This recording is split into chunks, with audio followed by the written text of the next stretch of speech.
আচ্ছা, রূপোর দাম কি প্রতিদিনই চোখে পড়ে?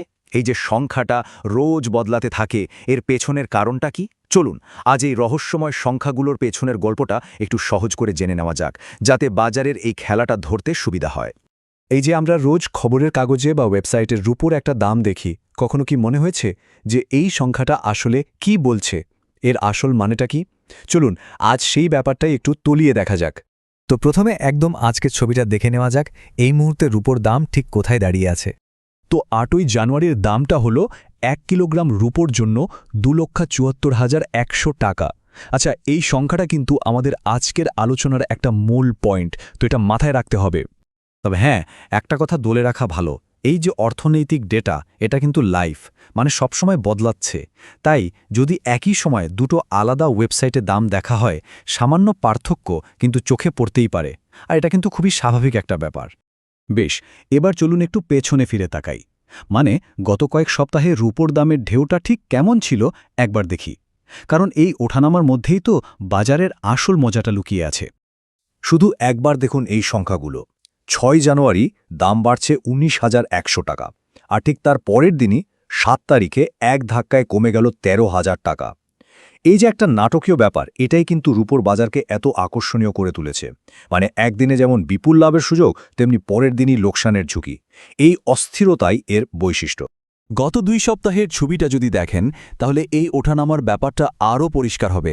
দেখুন, সর্বোচ্চ দাম উঠেছিল ২,৮৩,১০০ টাকায়, আর সর্বনিম্ন দাম ছিল ২,৫১,১০০ টাকা।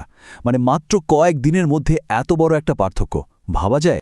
এই তো গেল কয়েক দিনের কথা, কিন্তু যদি আমরা একটু বড় ছবিটা দেখি, মানে গত এক বছরে কি হয়েছে, চলুন সেটাই একবার দেখে নিই। এই টাইমলাইনটা দেখুন, পুরো এক বছরের জার্নিটা একেবারে চোখের সামনে পরিষ্কার। ২০২৫-এর জানুয়ারিতে দাম ছিল কত? প্রায় ৯৩,০০০ টাকা। আর সেখান থেকে লাফ দিয়ে এক বছরের মধ্যে, মানে ২০২৬-এর জানুয়ারিতে দামটা বেড়ে প্রায় ৩ গুণ হয়ে গেছে। অসাধারণ একটা ব্যাপার, তাই না? তার মানেটা কি দাঁড়ালো? সোজা কথায়, গত এক বছরের রূপোর দাম বেড়েছে প্রায় ১৭২%। ইনভেস্টমেন্টের দুনিয়ায় এটাকে একটা বিশাল বড় লাভ বলা যেতে পারে।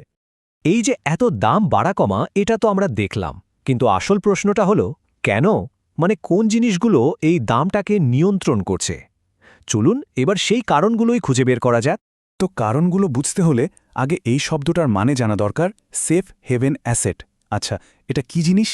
সোজা কথায় এটা হলো এমন একটা বিনিয়োগের জায়গা যেখানে বাজারের অবস্থা যখন খুব খারাপ থাকে বা ধরুন অর্থনৈতিক সংকট চলছে, তখন বিনিয়োগকারীরা ভরসা খুঁজে পান। মানে যখন শেয়ার বাজার পড়ছে বা চারদিকে একটা অনিশ্চয়তা, তখন মানুষ নিজেদের টাকা সুরক্ষিত রাখতে সোনা বা রূপোর মতো জিনিসে বিনিয়োগ করে। আর সোনা রূপো হলো এর সবচেয়ে বড় উদাহরণ। আর রূপোর একটা খুব ইন্টারেস্টিং ব্যাপার আছে, এর একটা দ্বৈত পরিচয় আছে, যেটা একে সোনার থেকে বেশ আলাদা করে তোলে। কি সেটা? একদিকে তো এটা সোনার মতোই একটা নিরাপদ বিনিয়োগ, আবার অন্যদিকে শিল্পক্ষেত্রে এর একটা বিশাল চাহিদা আছে। বিশেষ করে ইলেকট্রনিক্স, সোলার প্যানেল এইসব বানাতে রূপো কিন্তু লাগেই। ফলে এই যে দুদিক থেকে চাহিদা, এটাই এর দামের ওপর একটা বড় প্রভাব ফেলে।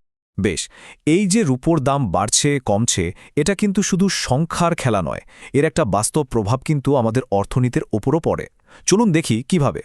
এই দেখুন একটা একেবারে সোজা সাপটা উদাহরণ। যখন আন্তর্জাতিক বাজারে রূপোর দাম পড়ে যায়, তখন কি হয়? হিন্দুস্তান জিঙ্কের মতো কোম্পানি যারা রূপো উৎপাদন করে, তাদের শেয়ারের দামেও কিন্তু সরাসরি তার ধাক্কা লাগে। এখানে যেমন বলা হয়েছে, দাম ৬% পর্যন্ত কমে গিয়েছিল। আবার এর উল্টো ছবিটাও দেখুন। যখন রূপোর দাম তরতর করে বাড়তে থাকে, তখন স্বাভাবিকভাবেই বিনিয়োগকারীরা এর দিকে ঝোঁকেন। আর তার ফলে কি হয়? যে সমস্ত মাল্টি অ্যাসেট ফান্ডে রূপো একটা বড় অংশ জুড়ে থাকে, সেগুলোর দিকেও সবার নজর চলে যায়, সেগুলোর কদর বেড়ে যায়। তাহলে সব শেষে একটা বড় প্রশ্ন কিন্তু থেকেই যাচ্ছে। একদিকে শিল্পের চাহিদা বেড়েই চলেছে, আর অন্যদিকে নিরাপদ বিনিয়োগ হিসাবে এর কদরও কম নয়। তো এই যে দ্বৈত ভূমিকা, এর কারণে রূপো কি আগামী দিনে সবচেয়ে গুরুত্বপূর্ণ আর গতিশীল একটা মূল্যবান ধাতু হয়ে উঠছে, যার ওপর সবসময় নজর রাখা দরকার? প্রশ্নটা কিন্তু ভাবার মতো, তাই না?